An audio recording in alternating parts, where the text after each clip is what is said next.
Okay. Siguiente pregunta. Could you share some effective strategies you are for you enjoy students more deeply in their learning process? ¿Nos podría compartir algunas estrategias que haya utilizado para involucrar más a los estudiantes en el proceso de aprendizaje? Okay. I have different strategies. One of the few effective strategies is I encourage students to learning the process of, like, for example, I did centers.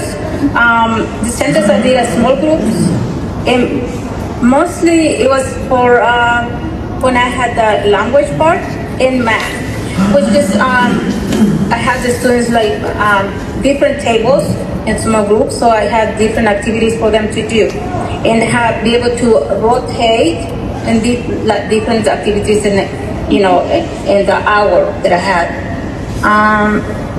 Also, I used to put students with partners, which after they had the activity done, they used to share within the classroom, and that helped them out to be engaged and be effective in their learning.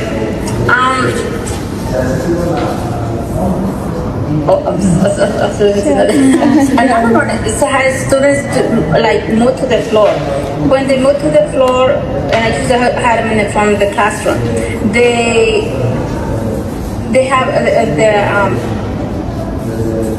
they have to go, let's say we're talking about any subject, and they brainstorm and have whiteboards. So in the brainstorm, what is the things they can talk about that subject or the idea. Okay? Also, one of the things that I really like, I usually use it with hands-on, and it's for math. And hence, I don't know if you guys in Mexico do this, but hands-on is usually have objects that they can like math. Like if you're gonna do math, subtraction or addition, they have the objects that they can count or subtract that, and usually have beans, jewels, bears, little plastic bears, or different things, and I have and that helped them to engage themselves in what they're doing and learn more. And that's the one of the things I really like when I used to teach math. That's it. Okay. What social story or a positive result have you seen that show the parting of adaptive leadership in your school or community? Okay. Some of the positive stories that I have is having a principal that listens to me, to the diverse groups, teachers, or any other teacher, and parents, teachers, members, the members from the community. So the principal, it was great for me to see how she was so good in talking to people and help them out in their needs. Another one is I have a great communication with the principal and parents. That's the one thing I helped me a lot in my education when I was teaching, because the parents really communicate with me, because I was bilingual, so especially the Hispanic community, because in my area was a big,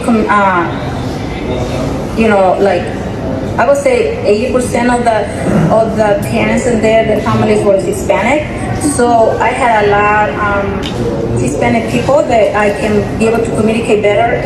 And the principal, which is very important for me to communicate with her, she was great, and she always listened to me. And so that's one of the things that I would say that it was very successful and positive to me, that having that principal that was, help me out, whatever problem that I had. The last one is I had a great, like I said, was the principal. So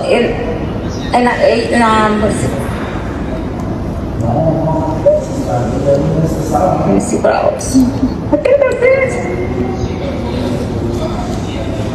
I'm not saying everything in police isn't that the answer, okay? You're saying, but this is, like I said, this is one of the, I have great experience to be a teacher for 30-something years, so for me, having a great principal and great communication with the principal and the parents, it was a better success for me, and it made my job a lot easier, because when the parents or principal doesn't communicate or collaborate with me as an educator, so that helped me a lot. That they were great people, and that's it. Okay. And finally, what are tips words you give to other educators who wish to implement adaptive learning approach in their classroom or institution? For you, I think I had 4 of them, right? Okay. Por último, ¿qué consejo le daría a otros educadores que desean implementar un enfoque de liderazgo adaptativo en sus aulas o instituciones? What can I would say have great communication with the principal, what they're working with, especially also the parents, which is very important, because if we don't have the communication with the parents, it's very hard to work together to help the children success in life. And for me, it's one of the greatest things that I have with those parents, and be able to communicate with them and help them out. How to teach at home those children and give them all those materials, because in here we have a lot of materials. I noticed in some countries they don't have enough materials to give to the parents, and here we have, and even some things they have like at home, they can use it and teach them how to, because I used to have meetings with the parents, and especially when I had the meetings, but then and conference would happen at the end of the year or middle of the year, I used to give them a lot of ways for them to teach how to solve problems, or by reading. I used to give them books, make copies in books, and tell them to read. Okay, you have to read every day for 50 minutes, and that, because I used to teach first graders. So first graders, they needed a lot of, help. So that, for me,